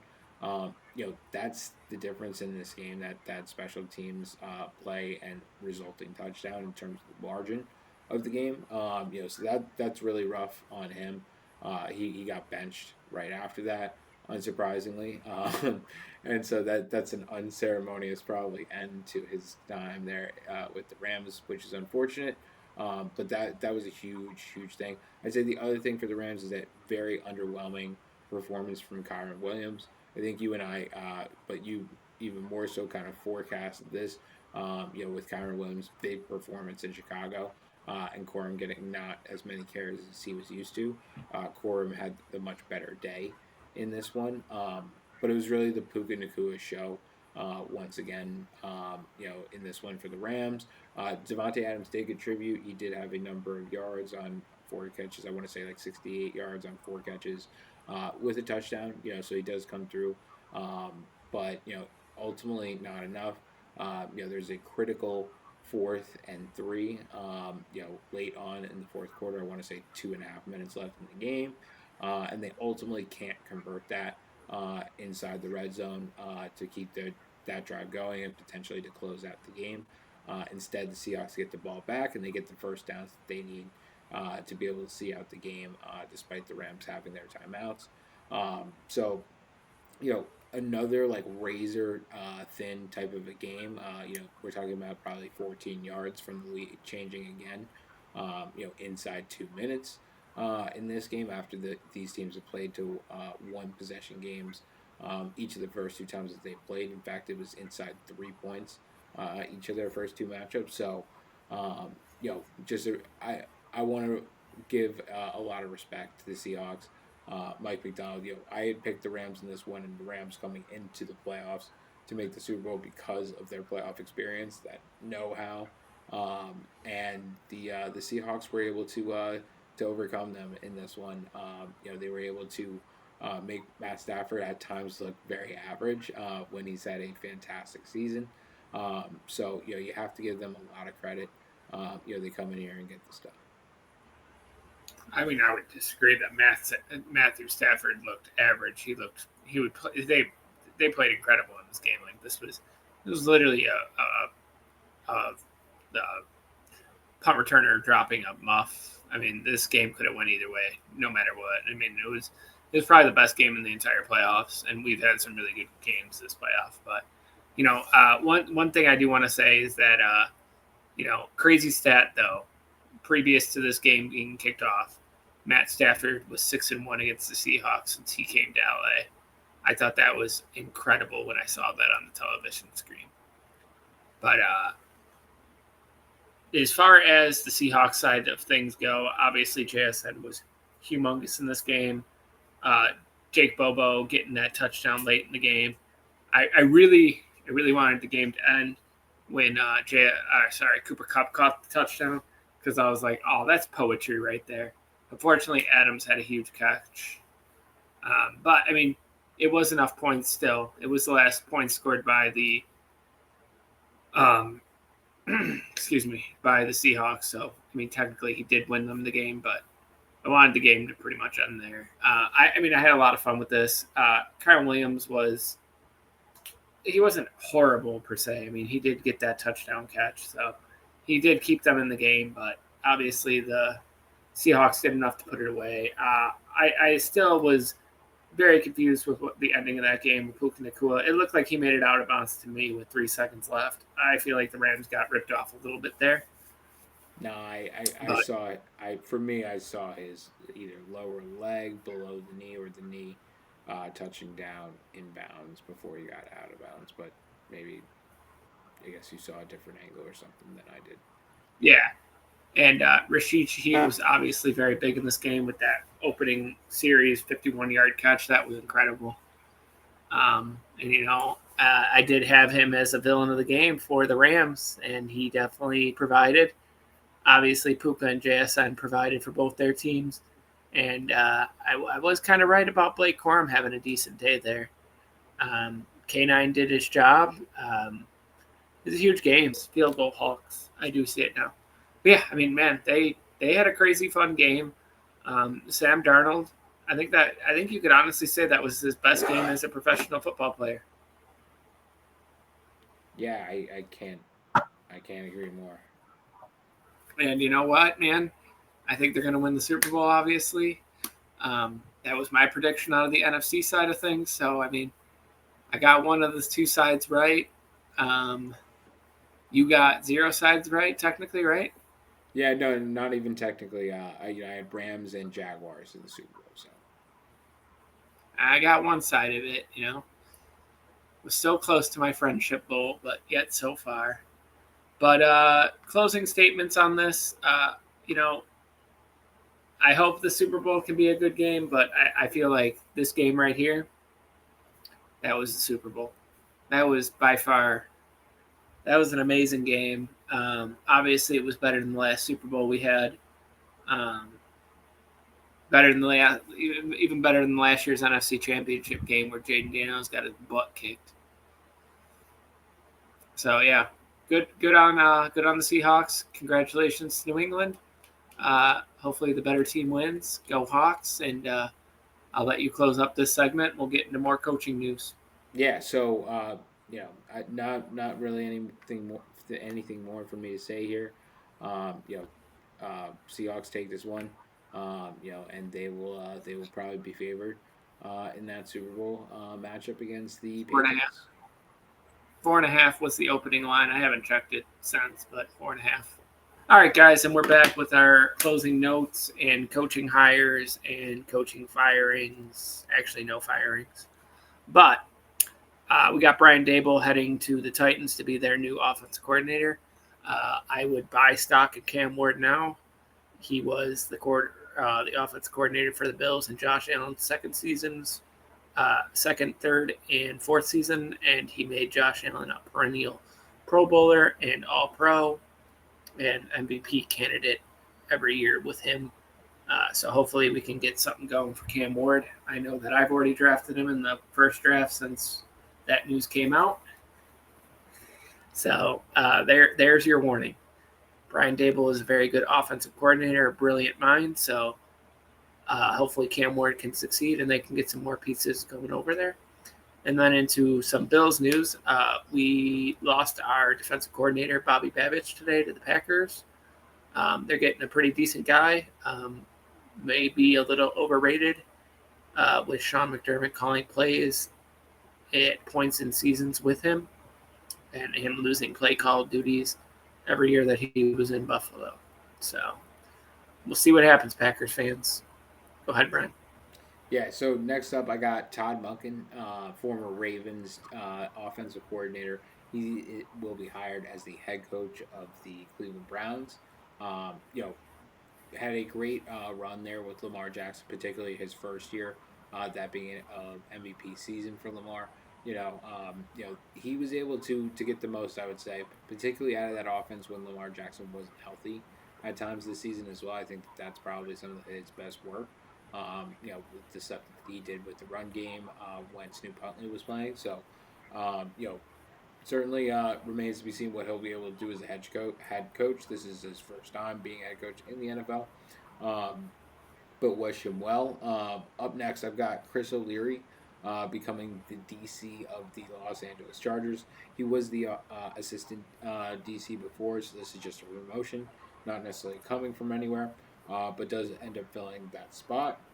And then I'm going to close it out here with Denard Wilson getting hired as the Giants defensive coordinator, coming over from the Tennessee Titans. Kind of just getting exiled after the coach getting fired there, and new leadership coming in. So.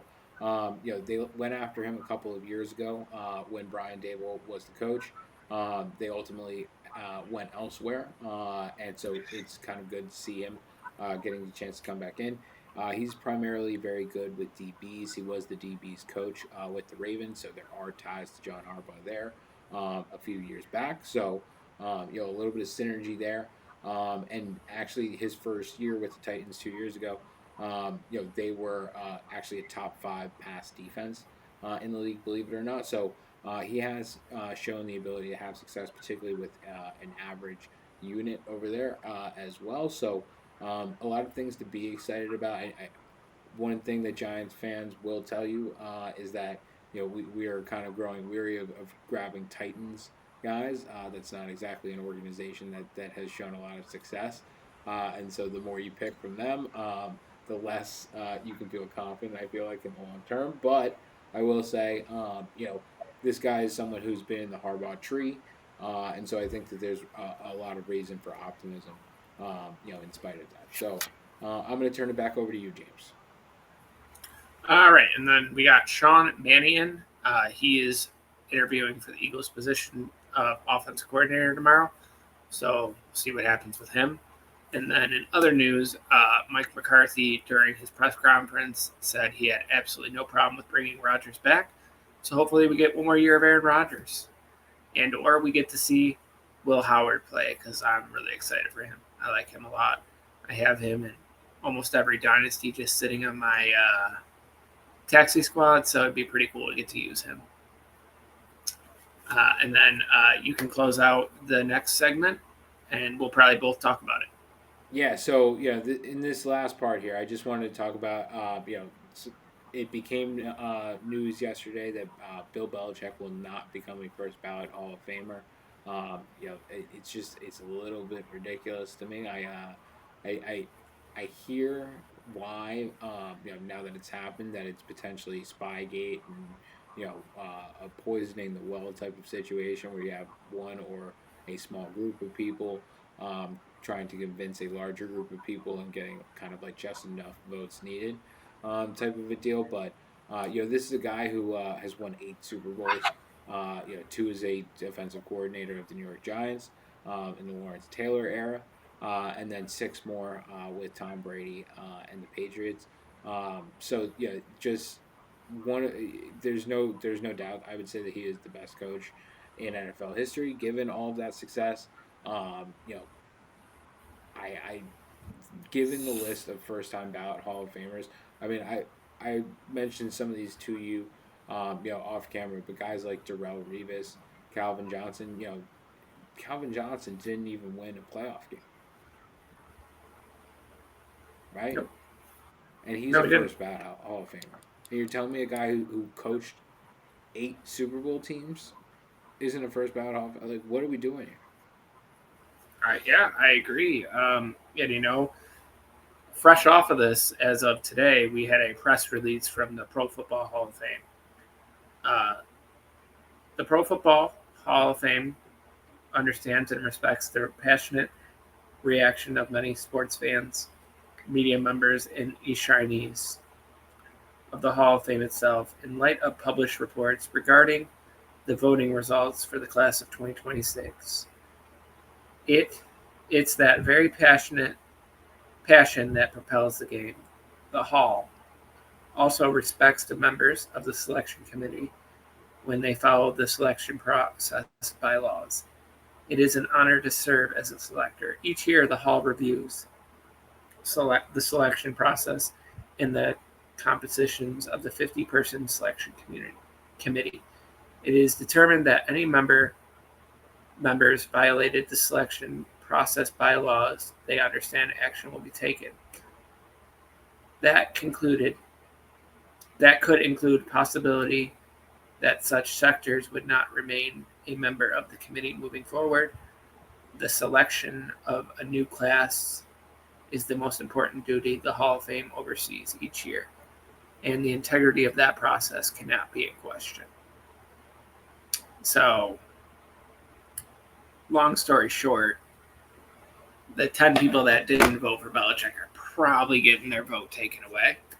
Yeah, And honestly, he should have been 50 out of 50. Like, no matter how you feel about the guy, there's no way he cheated for all 8 Super Bowls. And I wasn't even of mind, soul, and body to even understand what Spygate is or was about. That was in 2006 and 7. I was just starting to watch football to a degree. I understood none of that. I just went based off the logic. Oh, they cheat. I don't even know to this day what it was really about. But I don't care. He still won 8 Super Bowls. Still probably the greatest dynasty of all time. It really depends on what the Chiefs do in the next couple of years. I'm not going to say their dynasty's dead just because they didn't make the playoffs one time. Same thing happened to Brady in year 9. So all good. It's just Mahomes tore his ACL way later in year 9.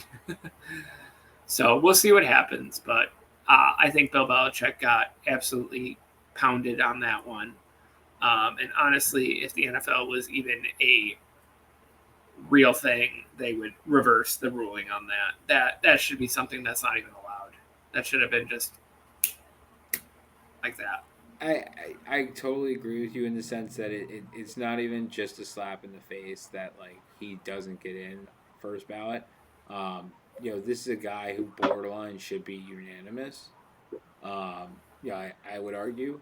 Certainly, if you feel, I was at least watching football for long enough that I knew what Spygate was. Like, I knew that they were accused in Spygate of filming other sidelines, to be able to have film to be able to use to try and be able to dissect what plays are going to happen and things like that, before they actually happen. So that that obviously is against the rules.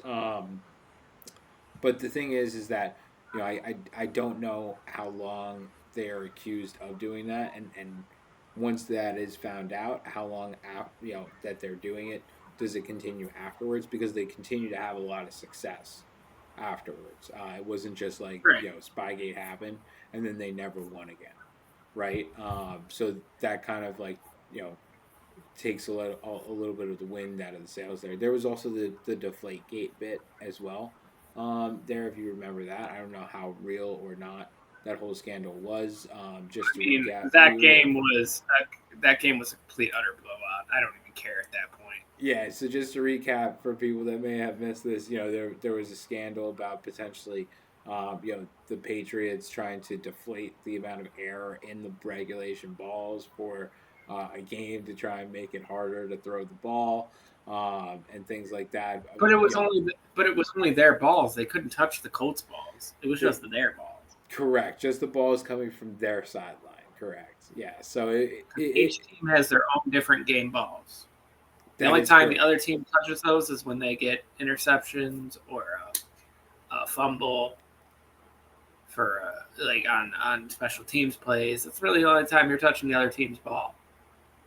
Yeah, I don't know if they were maybe accused of doing it to try and make the ball easier to catch in a cold environment, let's say, because the ball isn't fully, may not hit as That hard. game was in a dome. Yeah, so but they were accused, I think, of doing this over multiple games.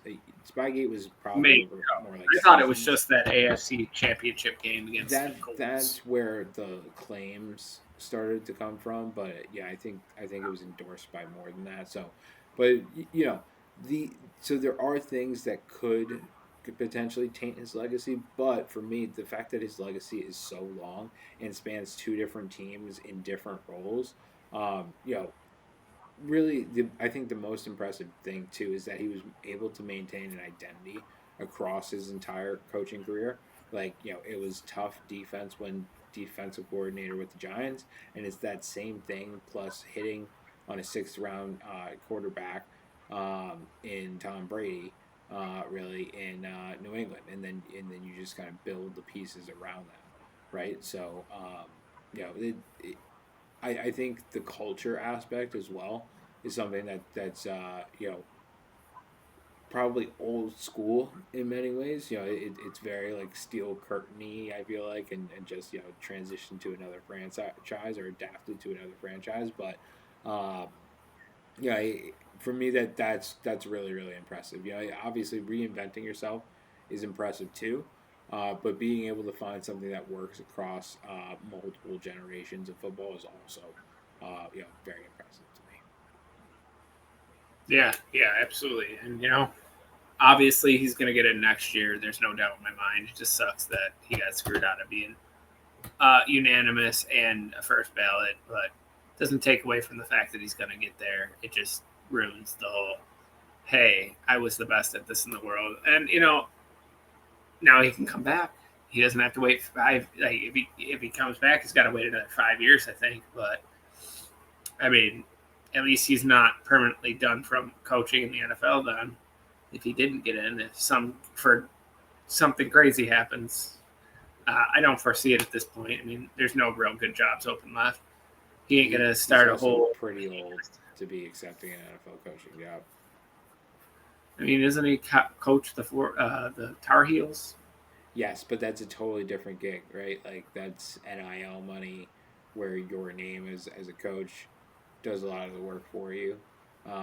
Jordan Brand at that particular university, right? So, Sure. there's a number of things that make his life a little bit easier than having to worry about coaching games, assembling rosters, and all and free agency, all the things that come into things like that, draft, all of that type of stuff, and the pressure that comes with being the head coach of an NFL franchise as well.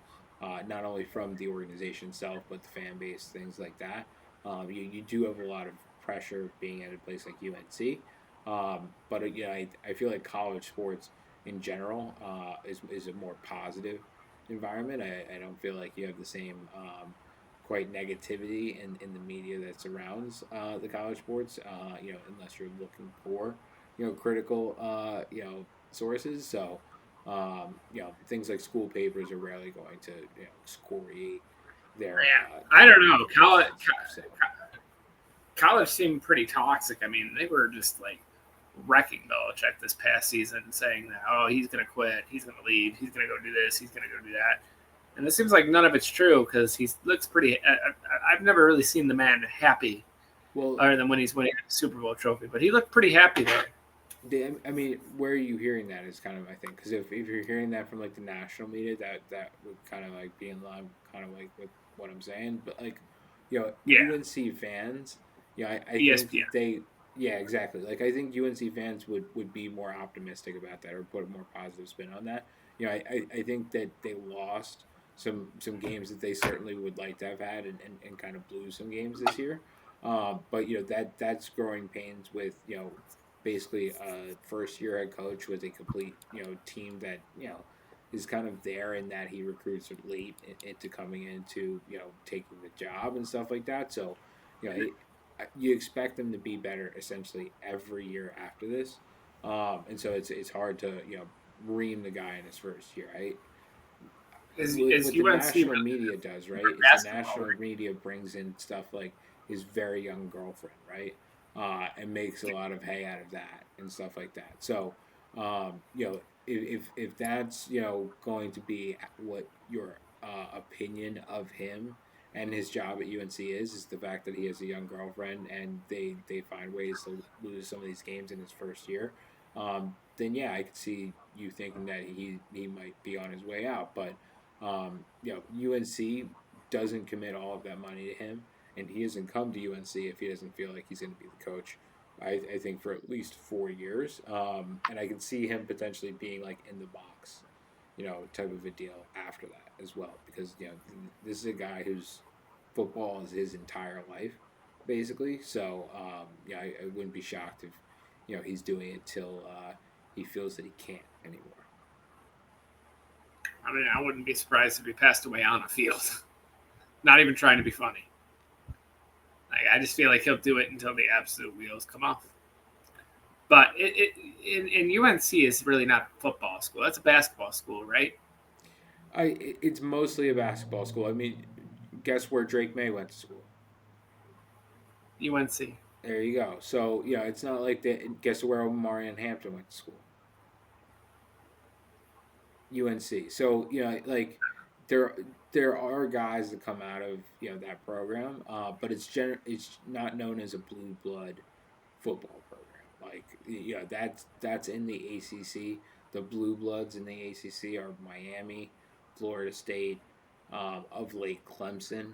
When Trevor Lawrence and Travis Etienne were there, they won some national championships, and Deshaun Watson when he was there won some national champions, right? So um, those are more of the blue blood programs there, but it's it's certainly again. There's a lot of draw there between the basketball, the Jordan brand, the size of the university, and kind of like its donor base and everything like that for NIL purposes now. So it's a big platform. It's a big job, even if it is football. So All right. Well, I think that'll do it on this topic, and we'll close out the show here. So, everyone, thank you for watching.